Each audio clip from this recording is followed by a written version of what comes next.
sports page with the Orlando Sentinel and FM 96.9 The Game's Mike the Bulldog Bianchi. On JRR. Bulldog Sports Page brought to you by Kaufman and Lynn Injury Attorneys.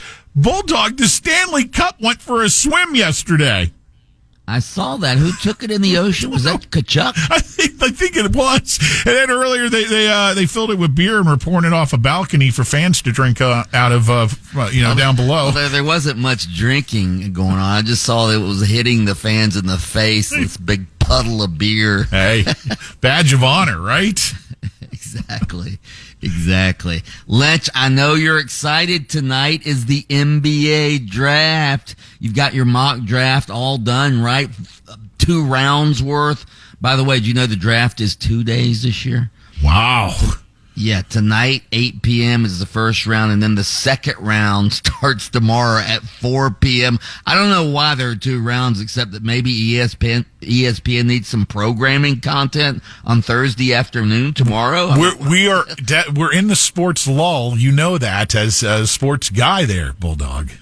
Yeah, I guess so. But obviously the draft is not as important to the Magic this year as it's been in the past. We know that. That's a good thing because the Magic are actually a good team now. So they're not in the lottery for the first time since, 2020, I believe. They're picking 18th tonight. Not to say they can't get a good player at 18, but do the Magic really need another young developing player? I mean, their 2 draft picks last year, Lynch, Jet Howard and Anthony Black, they didn't play much. In fact, they didn't play at all during the playoffs. Do they really need another draft pick? Do they really need to develop another young guy who, I don't know. Here's who I think the Magic should take. You ready for this? Yeah. Here's my pick. Yeah. Here's my pick. How about the Magic? They need a rim protector, all right? Because Wendell Carter Jr., their starting center, not really a shot blocker or a rim protector. How about taking 7'4" Purdue center Zach Edey? All right, everybody says he's probably going to be available. He's the 2-time National Player of the Year. Why not take Zach Edey? I realize he doesn't shoot the 3 and he's not really an NBA type of center, but why not take this guy? He averaged 26 points per game last year, Lynch. I'll do you one better. Why not only take him and then try out a Twin Towers approach? What, with Wendell Carter Jr.? Yeah. Jonathan Isaac? Yeah. Yeah. I like it. Anyway, that's my pick. And another reason I want the Magic to pick him, I've actually heard of him. Hey, you answered my question, though. I was like, will he be available at 18? You seem to think he might be. Well, he could be. So if he is, that's who I think they should take. I heard the word lackluster to describe this draft class. Well, it's lackluster at the tippy top, but once you get into the a 7, 8, 9 pick, it's a typical draft. But there's no Victor Wembanyama.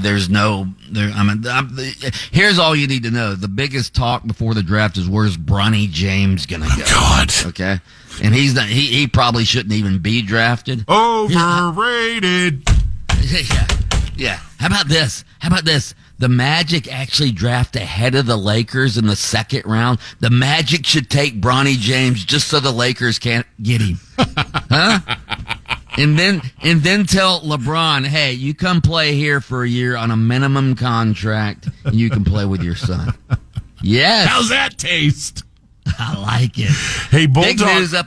Big news up in Jacksonville yesterday. The stadium was approved by a 14-1 vote by the Jacksonville City Council. $1.4 billion renovation of Everbank Stadium. Jaguars have agreed to pay 45%. The city will pay 55%. So the Jaguars will take care of all cost overruns. What this means for Orlando is the Jaguars are going to be looking for a place to play in the 2027 season, and it's between Ben Hill Griffin Stadium, the Swamp up at UF, and Camping World Stadium. Lynch, Orlando has a chance to host the Jaguars for a full season. The Florida-Georgia game as well is up for grabs in 2027. We need to get Camping World Stadium's upgrades done ASAP and make it nice so we can get the Jaguars and Florida Georgia, Lynch. If you took those two stadiums side by side right now as is, who would get it? As is? As is. Probably the Swamp. You think? As is. Yeah, because it's closer. It's about an hour closer to Jacksonville. But if we get the upgrades and have some nice seats in the upper decks and have some amenities, I think Camping World's a shoo-in. And plus, here's the other thing. Camping World Stadium has no tenant. The Swamp has a tenant, and it's called the Gators, and that's the priority up there. So it appears we're going to have our stadium renovation done by 2027, but let's hope so. I was going to ask you what the timeline on that was, so that would be that would line up nicely. The bigger scheme of things here, Bulldog, and I know you'll agree with me on this. Never mind the Jags. I don't care what professional football team regular season game you put in Camping World Stadium. It'll be packed to the rafters. There is that type of support here in this part of the state for a team. And, I know Orlando, the chances of getting our own team permanently are far and few between just because of, the rights for, Tampa and Jacksonville and all that, blah, blah. The population here would support a team, an additional team full-time in this. No question. There's no Especially doubt. when you look at how the city is growing. Yeah. I mean, in 10 years, we're going to be Atlanta, for crying out loud. This is like the second fastest growing metropolitan area in the country. Yeah. So I totally agree with you. By the way, real quick, did you see what the Texas A&M baseball coach did? Oh, he's bailing to go to Texas? Yeah, Jim Schlossnagle bailing, has Texas A&M in the national title game. They lose to Tennessee. He was actually asked after the game at the press conference, "Are you going to Texas?" And his quote was, "I took the job at Texas A&M to never take another job again, and that hasn't changed in my mind." Wow. And then the next day, he takes the Texas job. How bad is that? That's knife between the shoulder blades bad. Right. Unbelievable. You lie and then you take the job. That's Nick Saban like. All right. Hey, Dog, you ready for Friday? The Mikeys. That's right. The Mikeys are coming. Cannot wait. We're only a couple days away. Tickets still available, by the way. There's going to be a lot of sports personalities there. We're going to have a dinner buffet. Tickets include that. Drink tickets as well. Lynch and Taco will be there. Again, sports personalities, celebrities will be there. Of course, the Bulldog, Mark Daniels, will be there hosting. You can get your tickets at 969thegame.com/Mikeys, 969thegame.com/Mikeys. Come join us 5 to 7 p.m.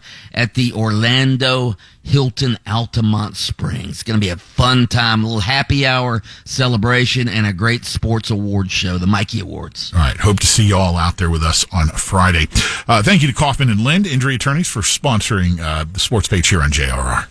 That's right. Listen to Under Oath with attorney Jeff Kaufman every Saturday morning, 7:30 a.m. on FM 96.9 The Game. Catch extended versions on your favorite streaming platform.